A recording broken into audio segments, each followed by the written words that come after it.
Haddad, olha, recebeu o convite aqui na Câmara Municipal com algumas lideranças políticas, vereadores, né? Nosso amigo Rosalino, Luiz Rosalino. Nós estamos aqui com o ex-ministro do governo Lula e Dilma da Previdência Social, Carlos Garbas. E o senhor tocou num assunto extremamente importante, né? Antes de nós entrarmos nessa questão, justamente, ministro, eu estava dizendo ao senhor que formou-se um movimento no interior de Jales chamado Lágrimas de Sangue. O tema não poderia ser mais importante. São pessoas que se colocam contrário às mudanças da Previdência. E no grupo, esses dias, o Luiz Rosalino pode até confirmar, eu disse aos deputados que estão lá: escuta, por que vocês não cobram justamente da maior devedora de imposto, que são as empreiteiras e a Rede Globo? Eu gostaria que o senhor me dissesse isso. Olha, primeiro eu quero deixar aqui muito claro que esta reforma ela não tem nenhuma relação com o equilíbrio de contas. Essa reforma é o desmonte de um sistema de proteção social que foi construído ao longo de décadas, de muita luta, de muita reivindicação dos trabalhadores, com o objetivo de transferir essa responsabilidade, que é a proteção social pública, para a iniciativa privada. Então a ideia é que os bancos ganhem mais dinheiro ainda vendendo planos de previdência privada para o povo. Então, por que eu digo isso? Primeiro, a nossa Previdência não está quebrada, como eles estão dizendo. E não sou eu que digo, é só olhar o relatório da CPI, que foi concluído agora no Senado, que teve acesso às contas da Previdência e comprovou que nós temos hoje uma situação que é conjuntural. A Previdência teve uma queda brutal de arrecadação de 2015 para cá por conta da crise econômica. A despesa não explodiu, a despesa segue estável. Então nós não temos um problema estrutural.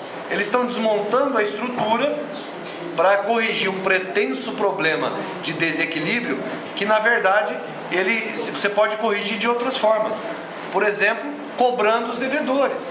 Então o governo diz que está quebrado, mas ao mesmo tempo perdoa a dívida. Ao mesmo tempo abre mão de arrecadação, justamente dos grandes devedores. Então isso não para em pé, isso não se justifica. Eu tenho defendido, eu já disse aqui na coletiva, eu sou servidor de carreira da Previdência. Faz 32 anos que eu trabalho em Previdência. Sou pós-graduado em Sistema de Gestão de Seguridade. Fui estudar todos os sistemas do mundo, especialmente os da Europa. O nosso sistema é um dos melhores que tem no mundo, é um dos que mais protege. Agora, ele precisa ser reestruturado. Eu defendo uma reforma da Previdência. Eu defendo que a gente coloque na mesa os patrões, os empregadores, os trabalhadores, os aposentados e o governo, e a gente debata com transparência. Quem são as empresas que não pagam Previdência? Por que elas têm isenção? Quem são os devedores? Por que a gente não cobra os devedores? Quais são as regras de aposentadoria? Vamos discutir isso tudo. Claro que é saudável fazer essa discussão. Os outros países já fizeram, diversificaram base de financiamento, modificaram a estrutura de arrecadação e financiamento da Previdência. Nós precisamos fazer isso no Brasil. O mundo do trabalho é dinâmico. Ele necessita de uma discussão, mas não pode fazer como o governo está apresentando. Essa reforma não tem nada a ver com equilíbrio. É o verdadeiro desmonte da Seguridade. Por isso nós não podemos aceitá-la. Por isso eu convido a todos do grupo, todos, que rejeitem a reforma. Sabe como? Cobrando os deputados. Quem vai votar essa reforma são os deputados. A maioria deles, empresários, devedores da Previdência ou que estão a serviço dos devedores da Previdência, tipo os grandes grupos de mídia, que têm interesse em que haja aprovação da reforma, porque terão suas dívidas perdoadas. Essa é a discussão que nós queremos fazer. E a única forma de barrar a reforma é cobrando os deputados e os senadores, os parlamentares. Nós não podemos deixar que isso entre na pauta. Isso é um desmonte de uma política social que é patrimônio do trabalhador, que protege o mais pobre. O governo faz uma propaganda dizendo que vai acabar com privilégios. Eu não vi uma proposta que acaba com as 2 férias por ano, com salários de 40, 50, 100, 200 mil reais. Isso eles não acabam. O auxílio paletó, o auxílio moradia, o auxílio tudo que eles têm. Ao contrário, ataca o salário do idoso pobre, do deficiente pobre, do trabalhador rural, da professora, do policial. Nós não podemos aceitar isso como argumento. Nós queremos discutir a Previdência de forma séria, de forma transparente, com os números na mesa. Isso o governo não faz. Ele vem com essas mentiras na imprensa, dizendo que vai fazer justiça, que vai retirar privilégios e que precisa reformar porque o povo vai viver 140 anos. Se viver 140 são eles. O trabalhador pobre não passa de 60. 60, 64 anos é a média, especialmente nos locais mais pobres. Então a Previdência é uma política que protege o trabalhador pobre. Não pode brincar com isso. O que o governo está fazendo é um desmonte deste modelo de proteção social. Nós não podemos aceitar. Como é que o senhor vê hoje o Congresso Nacional, os deputados a favor? É um grande acordo político, ministro? É claro, aí tem interesse em jogo. Eu vou só te dar um exemplo. O deputado que foi o relator da denúncia do Temer, é dono de uma escola, recebeu 12 milhões de verba para a escola particular dele. O que você acha disso? É privilégio ou não é privilégio? É interesse pessoal ou não é interesse pessoal? É isso que a gente tem que colocar na mesa. É essa transparência que deve existir nessa discussão. O senhor tocou num assunto aqui com os outros colegas, o setor ruralista.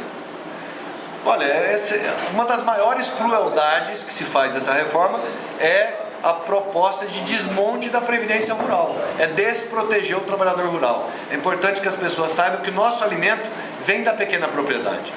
E fazer com que esse trabalhador perca o direito à aposentadoria, porque é isso que está na proposta, o governo exige que esses trabalhadores tenham contribuição mensal. Eles não têm salário, eles não podem ter contribuição mensal individual. A forma de proteção do campo é diferente da cidade. Ela foi pensada, foi estudada durante 2 anos e meio no processo constituinte, em 88, e foi aprovada pela Constituição, com a sua fonte de financiamento discutida e aprovada na Constituição. Então, esse desmonte não pode ser feito desse jeito. Nós queremos debater essa regra com a sociedade. E desproteger o trabalhador rural é você perder a possibilidade de contar com alimento. 73% do nosso alimento vem dessa propriedade. Se não fosse só maldade, isso é uma burrice. Desproteger o trabalhador do campo é burrice, além de maldade, porque nós vamos perder a capacidade de produção de alimento. Eles vão ter dinheiro, mas não vão ter o que comprar. Por último, ministro, os altos salários acima do teto estabelecido de R$ 33.700, a caixa preta do judiciário, isso pesa na conta? Claro que pesa. 2 férias por ano. O trabalhador normal, ele sabe, quando ele tem férias, ele tem 1/3 de salário. O judiciário tem o salário inteiro, 2 vezes por ano. E são verbas que ninguém sabe, a sociedade precisa saber disso. Então, se é para discutir privilégio, vamos discutir privilégio de quem tem. A média de salário dos 35 milhões de beneficiários da Previdência não chega a R$ 1.200. R$ 1.200 é rico? Quem ganha isso é rico? Isso é dinheiro de sobrevivência. Agora, ninguém fala dos salários acima de R$ 100 mil, R$ 200 mil. E quem viu a entrevista do desembargador na televisão, justificando, olha, mas o juiz precisa desse valor, porque ele não pode ir todo mês para Miami para comprar os ternos, ele tem que usar um terno por dia. É só ver, está na internet essa entrevista. É um absurdo. É tirar o sarro na cara do trabalhador, que contribui todo mês para a Previdência Social. Paga imposto nesse país quem é pobre. E essa é a discussão que nós queremos fazer. Então é injusta. A proposta do governo ela é injusta, ela é cruel com a sociedade. É por isso que nós não podemos aceitar. Para fechar, hoje o atual cenário, o senhor é otimista? Ela não passa? Olha, eu não diria que ela não passa. O governo anunciou que vai botar em votação dia 6. O método que o governo usa é de atender individualmente demandas dos parlamentares, ou seja, é compra de votos.